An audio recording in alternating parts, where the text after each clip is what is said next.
Yeah. I'll admit it. I should not have opened the gates of hell in my basement.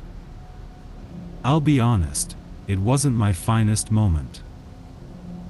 It's just, the opportunity presented itself so perfectly, and I'm too curious for my own good. It started when I picked up a very, very desecrated Holy Bible.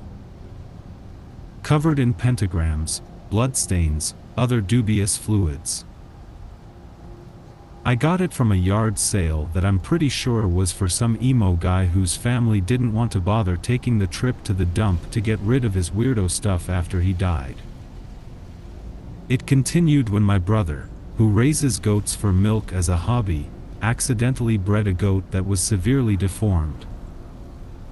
He was going to have it euthanized professionally, but I told him I'd take care of it and save him a few bucks. He was always squeamish, so doing it himself was not an option. From there, it all just kinda happened. I used Google Translate to master the pronunciation of the incantation I'd found in the Bible, which, by the way, was full of some truly awful shit. I sacrificed a baby goat, and I was disturbed.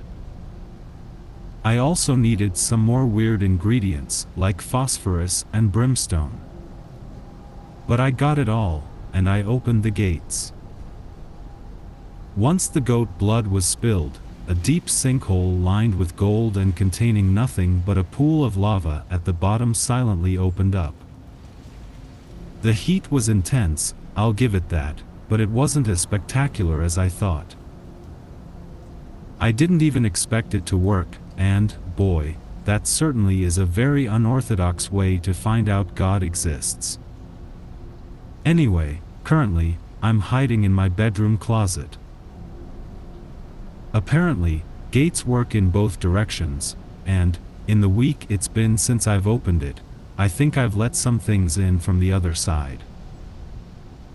For starters, I haven't seen my brother in 2 days, and last I'd heard from him, he was headed to my house. Whoops. I should have thought of that earlier. I can hear the demon I let in. He's definitely tracking me right now, most likely with intention to devour. I only got one good look, tall, big-horned, skin like cooling magma full of cracks, and stinky. He's growling, and I also think he's setting fire to anything he touches. So, I'm dead either way. Another thing, there were no instructions for closing the gates, therefore, I can't close the gates. Ah. He's definitely made his way upstairs. I can hear his very heavy footsteps coming closer. I hoped the fire would kill me, honestly. Beats being torn apart like my brother definitely was. And the final problem, which won't be my problem for very much longer, is that every time I would go down to my basement and gaze upon the gates of hell that I'd brought into existence. Gates which I could not close. I would notice that, slowly, the gates would get bigger.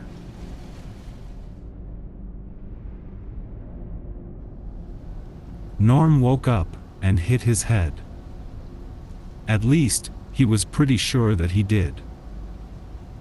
He couldn't feel much, but he could feel that his head wouldn't rise more than an inch or two above the backwards prone position in which it had begun. Upon further investigation, Norm found that he could not move any part of himself beyond this threshold. There was no tactile surface, instead purely a pressure against himself, as though he was touching an incorporeal wall.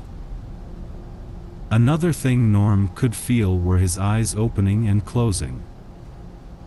If not for that grace, however, he wasn't certain he would be aware of having eyes, at all. The image before him remained the same, in either case, simply void. An emptiness he had only imagined when pitying the blind. Norm spent the next few moments establishing what else he could feel, which still wasn't much. His mouth was there, although he couldn't vocalize, or even feel his own tongue. As such, his teeth were also in question. Despite not feeling his hands, he could still feel hands against his upper thighs when he pressed his arms in. For both logic and sanity-related reasons, he assumed these belonged to him. He could tell that he had feet. His legs would only rise to a certain point, despite not feeling the pressure of the wall. Norm could also feel that he was cold. Certainly not the coldest he had ever been, but somehow, this cold seemed to cut straight through him. What Norm could not feel was a surface underneath him. He could deduce that he must be lying flat on his back, considering the resting place of his limbs and the concept of gravity, though it seemed like another wall was supporting his body, similar to the one restricting his movements upward. As well, he was constricted to his sides, being able to move only a half-inch or so either way. At this point, Norm began to panic. Not only was he extremely claustrophobic, but he last remembered falling asleep in his bedroom.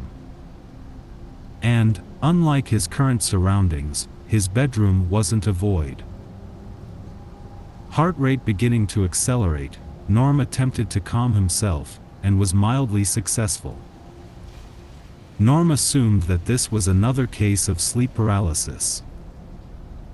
He was no stranger to these phenomena, having dealt with them since he was a child.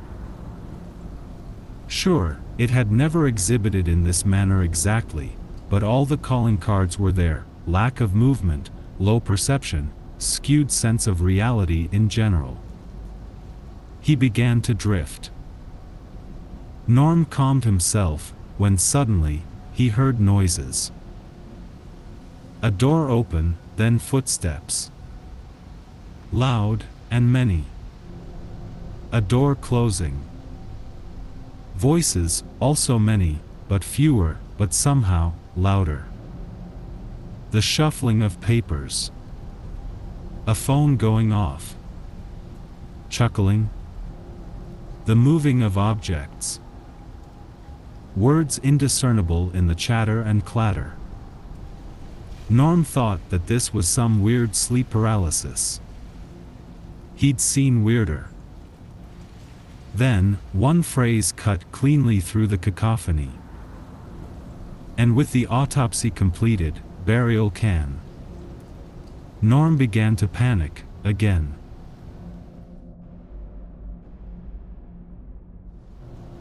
Gil sat quietly at her desk on the first day of class, taking in her surroundings. Warwick College, being a boarding school, would be where she would spend most of her time for the foreseeable future. Warwick had a reputation for taking in mischievous children and producing upstanding young adults. The school excelled at behavior management. Looking around, Gil could understand how the rest of the children came to be there. Waiting for a teacher to arrive, the other pupils were incredibly rowdy. She herself was only here on account of her stepmother looking rid of her. The school's reputation appeared well earned from the outset. On that very first day, a girl named Dinah was sent to the headmaster's office by a red-faced teacher, furious with the desecration of a textbook. Dinah returned a few hours later, escorted by the headmaster himself. He was a stern-looking man. Gil estimated him to be in about his 60s. He had gray, almost white hair, with bushy black eyebrows and thick glasses. The headmaster motioned for Dinah to return to her seat. Dinah obliged, expressionless. In a monotone voice, he calmly informed the class that Warwick was not a place where misbehavior would be tolerated. With over 40 years' experience, he knew how to deal with unruly children. The rumors spread immediately. Some suggested the headmaster could scare a child straight merely by staring into their eyes. Other possibilities ranged from savage beatings to outright wizardry. Charlie Ross claimed he saw the headmaster give Dinah a potion, but no one believed him. Whatever the explanation, Dinah remained well-behaved. She herself was tight-lipped on the technique used, staring blankly at any and every question. It was eerie. She seemed to have lost all personality, and rarely spent time with the other children. Around halfway through the first term, the class was about equally split between those who had been dealt with by the headmaster, and those terrified of being sent to him. The whole thing made Gil nervous. Something was very wrong with these children. She didn't want to find out what exactly this might be. Unfortunately for Gil, that day arrived before too long. Poor Gil received the blame for knocking over a tub of paint. Despite her protests, she was dragged kicking and screaming to the headmaster. Terrified of what might happen, Gil sat nervously in a chair facing the headmaster. He looked at her thoughtfully for a moment, rapping his fingers on the desk. After what felt like an eternity, he cleared his throat, before calling in his secretary. A nod was all that was required, with the secretary immediately knowing to hold Gil's arms behind her back. The headmaster then stood up, carefully removed some items from his top drawer, and walked over to Gil. "Don't worry, this won't hurt much," he muttered, before gently resting an ice pick on the corner of her eye, performing 3 quick strikes with a hammer, and twisting a little.